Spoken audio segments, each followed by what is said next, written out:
Hi guys, morning, happy Monday. Nasa Pagsibol uli kami. Ngayon dahil meron kaming tripping. Ayan, dito sa Pagsibol. Pagsibol Village nga po dito sa South, yung pinaka-popular natin. Sana may mga re-open pa po tayo na mga RF po. Yun nga po, yung sa Muson, yun yung bagong Pagsibol Village natin na bubuksan. Yan po yung ating client.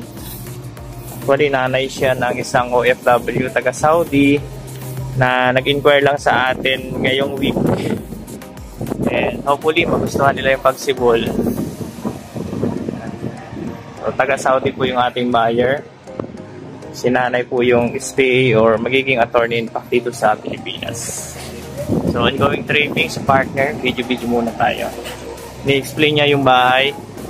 So, explain ko sa inyo yung bahay. Duplex nga po. Dalawang bahay lang na magkatabi. Ang lote po nito, 54 square meter. Tapos, naka-sliding window na siya.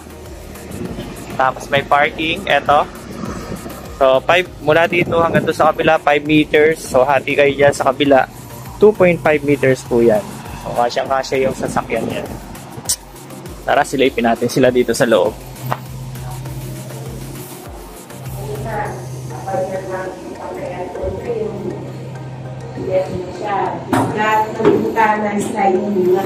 Dalawang rooms ito na yun.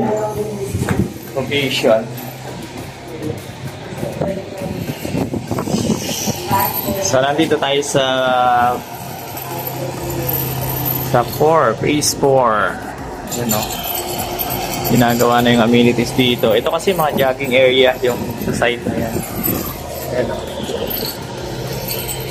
So, sisimentohin pa yan para jogging area yan. Ang price nito, katulad lang yung mga pagkakalas nila. Pero po duplex. May space na siya. Maluwag kayo na dito. Maluwag. Tumano po yung floor space. More day, kung narinig yung price mo, katulad lang yung price nito, pero yung pinay lang, nasa bigla kayo, wala kayong space that yung bumili ko.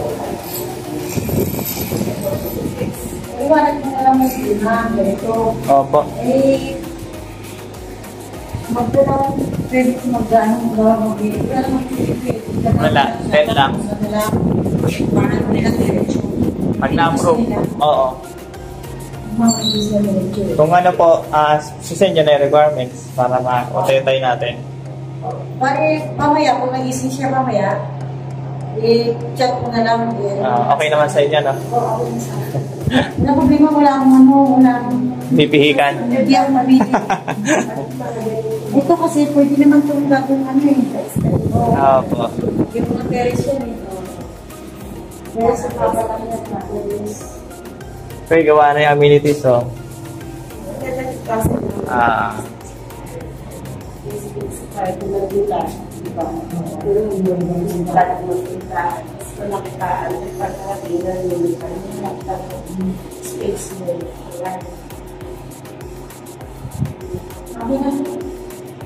Tapos lagi sold out ang bawat face dito pag-pagpigyan na din pa.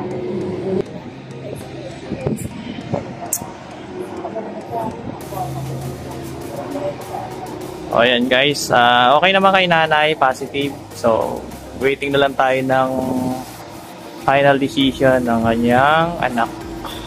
So, nagustuhan naman niya. Sabi niya, wag na daw patagilin. Kasi gustong-gusto niya na ang Pagsibol Village.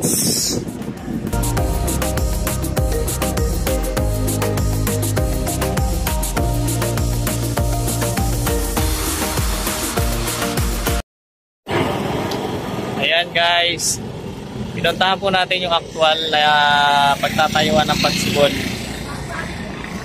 So, kanina nag-tripping tayo. Dinala natin dito si buyer sa sa mismong site ng bagong Pagsibol. Ito po, tabi-tabi lang ng highway. Ayan, And then meron po kaming rito, boating area sa mga gusto pong magpa-tripping dito para hindi na po malayo. Nagkaroon po yung boss namin ng pinakamaning area dito. So, meron po kami mga schedule para pag nag-tripping po kami at nagustuhan ng buyer, hindi na po lalayo. Dito na po mismo magpapareserve sa boating area namin. Yan po. Possible. Ganyan po yung mga bahay na itatayo dito. Complex po yung bahay. Walang down payment, walang EPT. Parking. So, nag-start lang yung TCP. Nasa 1.48 M to 1.6. Baba lang. Tapos 54 square meter na po yung loan million. Since wala siyang down payment, expect po natin mga madali lang po maubos ng units dito. Siguro mga 3 months upos na po yan. Dahil marami po talaga kumukuha dito sa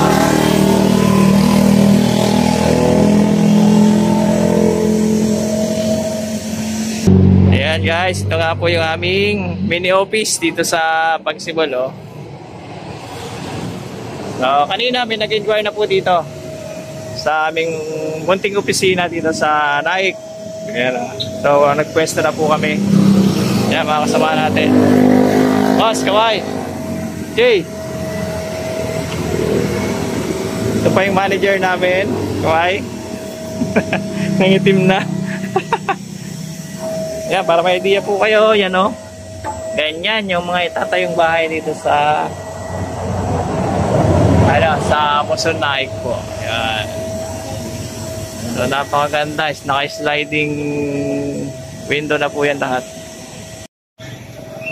So ayan po, sa mga magpapatripping, message na lang po kayo sa akin habang naka-pre-selling pa po at hindi pa nag-i-start na construction ng ating unit dito sa Pagsibol Village.